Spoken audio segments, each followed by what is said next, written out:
देश भर में 76वां गणतंत्र दिवस हर्षोल्लास के साथ मनाया जा रहा है। नई दिल्ली के कर्तव्य पथ पर आयोजित परेड में भारत की सांस्कृतिक विविधता और सैन्य शक्ति का प्रदर्शन किया गया। प्रधानमंत्री नरेंद्र मोदी ने राष्ट्र को संबोधित करते हुए देशवासियों को गणतंत्र दिवस की शुभकामनाएं दी और संविधान के मूल्यों को बनाए रखने का आह्वान किया। राष्ट्रपति द्रौपदी मुर्मू ने पद्म पुरस्कारों की घोषणा की, जिसमें विभिन्न क्षेत्रों में उत्कृष्ट योगदान देने वाले व्यक्तियों को सम्मानित किया गया। गणतंत्र दिवस परेड में विभिन्न राज्यों की झांकियों ने देश की सांस्कृतिक धरोहर को प्रदर्शित किया, जिसमें उत्तर प्रदेश, महाराष्ट्र, तमिलनाडु और पश्चिम बंगाल की झांकियां प्रमुख रही। इस वर्ष गणतंत्र दिवस समारोह में विशेष अतिथि के रूप में फ्रांस के राष्ट्रपति इमैनुएल मैक्रों शामिल हुए। गणतंत्र दिवस के मद्देनजर देश में सुरक्षा के कड़े इंतजाम किए गए हैं, विशेषकर राजधानी दिल्ली में। प्रधानमंत्री मोदी ने अपने संबोधन में जलवायु परिवर्तन के मुद्दे पर जोर देते हुए सतत विकास की आवश्यकता पर बल दिया। भारतीय क्रिकेट टीम ने ऑस्ट्रेलिया के खिलाफ टेस्ट सीरीज में 2-1 से जीत दर्ज की, जिससे देश में खुशी की लहर है।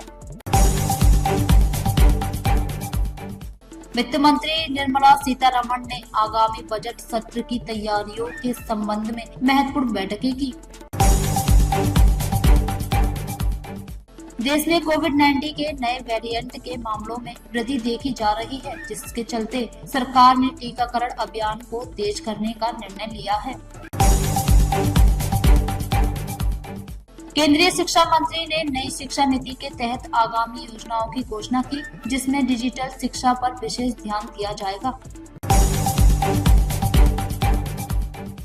भारतीय अंतरिक्ष अनुसंधान संगठन इसरो ने सफलतापूर्वक एक नया संचार उपग्रह लॉन्च किया, जिससे देश की संचार क्षमताओं में वृद्धि होगी।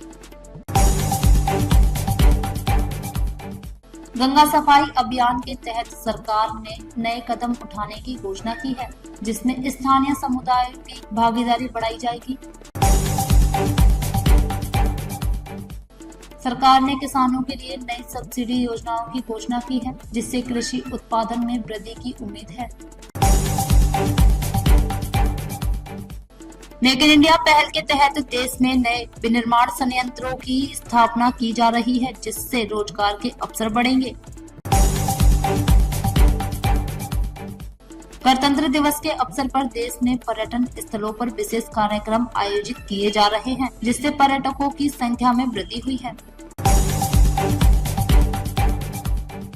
राष्ट्रीय राजधानी में विभिन्न सांस्कृतिक कार्यक्रमों का आयोजन किया गया, जिसमें देश की विविध सांस्कृतिक धरोहर का प्रदर्शन किया गया। भारत और फ्रांस के बीच द्विपक्षीय वार्ता में रक्षा और व्यापार के क्षेत्रों में सहयोग बढ़ाने पर चर्चा हुई। सरकार ने महिलाओं के लिए नई शिक्षा और सशक्तिकरण योजनाओं की घोषणा की है, जिससे उनकी सामाजिक स्थिति में सुधार होगा। भारतीय वैज्ञानिकों ने एक नई वैक्सीन विकसित की है, जो भविष्य में विभिन्न बीमारियों के खिलाफ कारगर साबित हो सकती है।